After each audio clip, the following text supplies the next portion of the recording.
പറഞ്ഞ പോലെ അവർ വാക്ക് വലിച്ചു. കേസ് വിചാരണയ്ക്കെത്തിയപ്പോൾ മൊഴിമാറ്റി പറഞ്ഞു. അതോടെ കേസ് തള്ളി. ശരിക്കും പറഞ്ഞാൽ അവരുടെ ദയ തന്നെയാണ് എൻ്റെ ജീവിതം. പക്ഷേ പിന്നീടൊരിക്കലും എനിക്ക് പഴയ ആനന്ദമാവാൻ സാധിച്ചില്ല. വീട്ടിൽ നിന്ന് പുറത്തിറങ്ങാൻ പോലും പറ്റാത്ത അവസ്ഥയായിരുന്നു. സമൂഹം ഒരു കൊടും കുറ്റവാളിയെ കാണുന്ന പോലെ എന്നെ കണ്ടത്. പഴയ സുഹൃത്തുക്കളെയൊന്നും പിന്നീട് ഒരിക്കലും ഞാൻ കണ്ടിട്ടേ ഇല്ല. ജയശ്രീ പോലും അന്നത്തെ സംഭവത്തോടെ പഠനം നിർത്തി ബോംബെക്ക് തിരിച്ചുപോയി. ആകെ ഉണ്ടായിരുന്നൊരാശ്വാസം അച്ഛനും അമ്മയും വാക്കുകൾ കൊണ്ട് മുറിവേൽപ്പിക്കാതിരിക്കാൻ പരമാവധി ശ്രമിച്ചു എന്നുള്ളതാണ്. അമ്മ ഇടയ്ക്കിടയ്ക്ക് പറയായിരുന്നു, കഴിഞ്ഞതെല്ലാം മറക്കണം, നല്ല മനുഷ്യനാകണം, പഠനം പൂർത്തീകരിക്കണം എന്നൊക്കെ. പക്ഷേ എങ്ങനെ അതൊക്കെ മറക്കാൻ കഴിയുക? ആത്മാർത്ഥമായി സ്നേഹിച്ച പെൺകുട്ടിയെ നഷ്ടപ്പെട്ടു. അതിൻ്റെ കൂടെ ഒരിക്കലും ഉണങ്ങാത്ത മുറികളോട് ചേർന്നപ്പോൾ ജീവിതം വല്ലാതെ ഇരുട്ടിലേക്കാഴ്ന്നു പോയി. ഇത്രയും സപ്പോർട്ട് ചെയ്യുന്ന മാതാപിതാക്കളോടെങ്കിലും പറയായിരുന്നില്ലേ അന്ന് അവിടെ പോയത് ജയശ്രീയെ കാണാനായിരുന്നു, സുഹൃത്തുക്കളും കൂടെ ഉണ്ടായിരുന്നു എന്നൊക്കെ? എന്തോ അതൊന്നും പറയാൻ തോന്നില്ല. ഞാൻ കാരണം ജയശ്രീക്കൊരു പ്രശ്നം ഉണ്ടായതെന്ന് വിചാരിച്ചു. അതുകൊണ്ട് ആരോടൊന്നും പറഞ്ഞില്ല. പിന്നെ സുഹൃത്തുക്കൾ, അവരെനിക്ക് വേണ്ടി വന്നവരല്ലേ. അവരാരെങ്കിലും എന്നെ ചതിക്കുമെന്ന് പറയാൻ എനിക്ക് പറ്റില്ലായിരുന്നു. പിന്നെ പുറത്തുനിന്നുള്ള ഒരാൾക്ക് വേണമെങ്കിലും വനജേച്ചിയെ ഉപദ്രവിക്കാലോ. ഒരു കാര്യം മാത്രം എനിക്കറിയായിരുന്നു, ഞാനൊന്നും ചെയ്തിട്ടില്ല. ഞാൻ അവരെ ഉപദ്രവിച്ചിട്ടില്ല. അത് ഞാൻ പല ആവർത്തി പറയുകയും ചെയ്തതാ. അതിനപ്പുറത്തേക്ക് എന്തെങ്കിലും പറയാനുള്ള ശക്തി എനിക്കില്ലായിരുന്നു. അവിടുന്ന് പിടിക്കപ്പെട്ടോടെ എല്ലാ രീതിയിലും ഞാൻ തകർന്നുപോയി. വല്ലാത്തൊരു ശൂന്യതയൊരിട്ടും മാത്രമായിരുന്നു എൻ്റെ മുന്നിൽ. ആനന്ദേട്ടാ, വീട്ടിൽ നിന്ന് ഭ്രാന്തായി പോകുന്നു തോന്നിയപ്പോഴാ വീടും നാടും വിട്ടത്. അതിനിടയ്ക്ക് പ്രൈവറ്റായി ഡിഗ്രി കംപ്ലീറ്റ് ചെയ്തു. പിന്നെ വോയിസ് ആർട്ടിസ്റ്റായി, RJ ആയി. എന്തായാലും ഒരു കാര്യം ഉറപ്പാ, ആനന്ദേട്ടന്റെ കഥയിലെ വില്ലന് എല്ലാ കാലവും ഇരുട്ടിന്റെ മറവിൽ നിൽക്കാൻ പറ്റില്ല. ഒരു ദിവസം അയാൾക്ക് വെളിച്ചത്ത് വന്നേ മതിയാവും. എന്നാലും അവൻ ആരായിരിക്കും?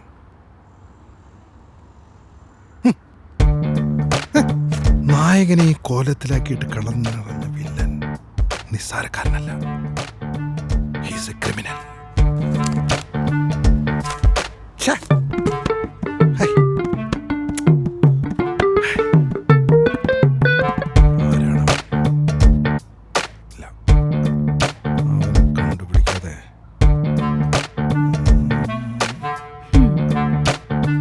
നീയാണോ? എന്ത്? ഏത്? നിങ്ങൾ എന്തൊക്കെയാണ് ഈ പറയണേ? എന്റെ നായകന്റെ ജീവിതം കുട്ടിച്ചോറാക്കിയ വില്ലൻ നീയല്ലേ? ഓ അങ്ങനെ എഴുതി എഴുതി എക്സെൻട്രിക് ആയോ? Yes, eccentric. Extra ordinary eccentric ആയ ഒരാൾക്ക് മാത്രമേ ഇങ്ങനെയൊക്കെ ചെയ്യാൻ പറ്റൂ. യെസ്.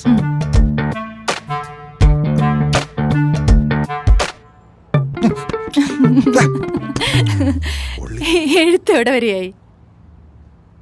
പടം നന്നാവൂലേ? പടം നന്നാവണമല്ലോ, അല്ലെങ്കിൽ മലയാളികൾ സോഷ്യൽ മീഡിയയിൽ ഇസ്തിരിയിട്ട് എന്നെ തേച്ചൊട്ടിക്കും. ആ ഒരു ബോധം ഉണ്ടാവണത് നല്ലതാ. പണ്ടത്തെ കാലമൊന്നുമല്ല. നിങ്ങൾ ഇവിടെ ഒരു പടം മേക്ക് ചെയ്യുന്ന നേരം കൊണ്ടേ 100 കണക്കിന് പടങ്ങൾ കണ്ടു തീർക്കുന്നവരാ ഇന്നത്തെ പ്രേക്ഷകർ. അതിന്റെ ഒരു എക്സ്പീരിയൻസ് വെച്ചിട്ടായിരിക്കും അവർ ഓരോ കാര്യങ്ങളും മെഷർ ചെയ്യാം. ചായ കുടിക്കും.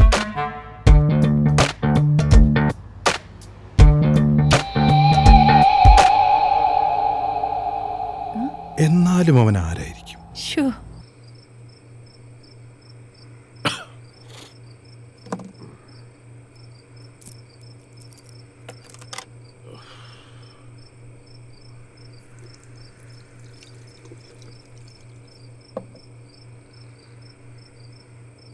ഇന്നെന്താ ഇത്ര വൈകിയേ? ഒന്നും പറയണ്ട, കുറച്ച് വൈകി. ഇന്ന് അധികം കഴിച്ചിട്ടുണ്ടോ? അത് കണ്ടുപിടിച്ചു, ഒരെണ്ണം. ഉള്ളത് തന്നെ നിർത്താൻ പറയുമ്പോ അളവ് കൂട്ടിക്കൊണ്ടിരിക്കുക. എന്റെ പൊന്നു, ദേഷ്യപ്പെടല്ലേ. ഇന്നിപ്പോ ഒരെണ്ണം കഴിക്കേണ്ടി വന്നു. അതിനൊരു കാരണവുമുണ്ട്.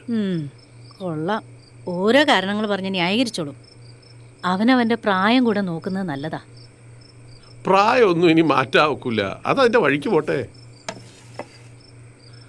അതെ, നമ്മുടെ മോനെ ആരോ ചതിച്ചിട്ടുണ്ടോ എന്നൊരു സംശയം. ചതിക്കേ? ആര്?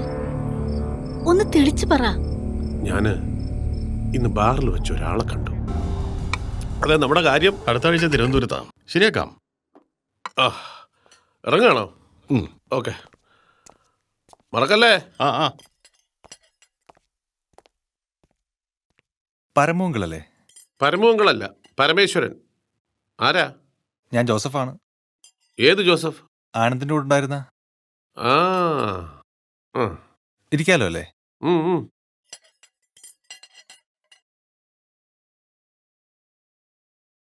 ജോസഫ് എന്ത് ചെയ്യുന്നു? ഗൾഫിലായിരുന്നു, ഇപ്പോ ലീവിന് വന്നിരിക്കുക. ഉം. ആനന്ദ് ഇപ്പോ നാട്ടിലില്ല, കുറച്ച് ദൂരെയാ. ആനന്ദിന്റെ കുടുംബം? അത് ഞാനും അവൻ്റെ അമ്മയും അവനും. ആനന്ദ് വിവാഹം കഴിച്ചിട്ടില്ലേ? ഇല്ല, കാരണമൊന്നും എനിക്കറിയില്ല. അല്ല, താങ്കളും ആനന്ദും തമ്മിൽ ഇപ്പൊ ബന്ധമൊന്നുമില്ലേ?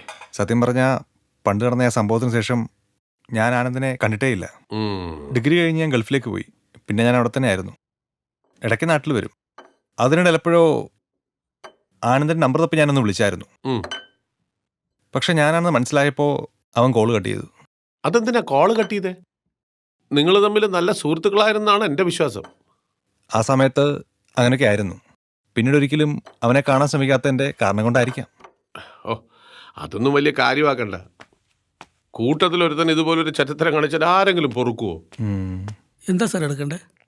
എനിക്ക് 2 പെഗ് വിത്ത് സോഡ, കുറച്ച് നട്ട്സും എടുത്തോ. പരമങ്ങൾ എന്താ വേണ്ടേ? എൻ്റെ കോട്ട കഴിഞ്ഞു. ആനന്ദ് അങ്ങനെ ചെയ്യുമെന്ന് ഞാൻ വിശ്വസിക്കുന്നില്ല, അന്നും ഇന്നും. വൈ? കാരണം അവൻ അങ്ങനെ ഒരാളായിരുന്നില്ല. പക്ഷേ തെളിവുകളെല്ലാം അവനെതിരായിരുന്നു. കൈയോടെ പിടിക്കപ്പെടുകയും ചെയ്തു. അതോടെ അവൻ്റെ മനസ്സാക്ഷി 2 തട്ടിലായി. ഓ, അതൊക്കെ കഴിഞ്ഞിട്ട് വർഷങ്ങൾ കുറേ ആയില്ലേ. ചത്ത കുഞ്ഞിൻ്റെ ജാതകം എന്തിനാ വായിക്കുന്നേ? ഒരു കാര്യമുണ്ട്, തീയില്ലാതെ പുകയുണ്ടാവില്ല. അവനെ എവിടെ വെച്ചാ പിടിച്ചേ? അകത്ത് വെച്ചല്ലേ, വെളി വെച്ചല്ലോ. അല്ലെങ്കിൽ തന്നെ അവൻ എന്തിനാ അങ്ങോട്ട് പോയേ? അവൻ അങ്ങോട്ട് പോയത് ജയശ്രീ കാണാനായിരുന്നു. ആര്? ജയശ്രീയോ?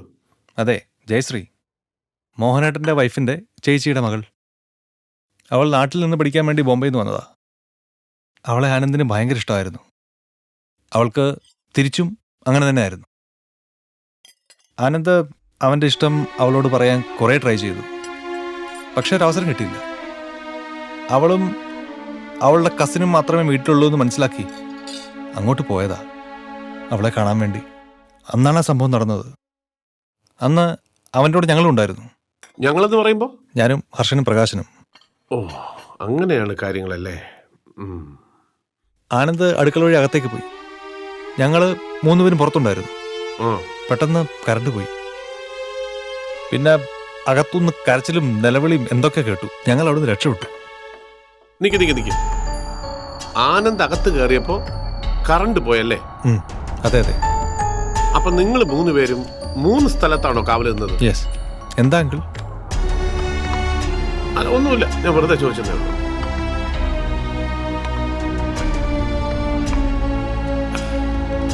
ചേട്ടാ, ഒരു പെഗ് കൂടെ സോഡ വേണോ സാർ? വേണ്ട.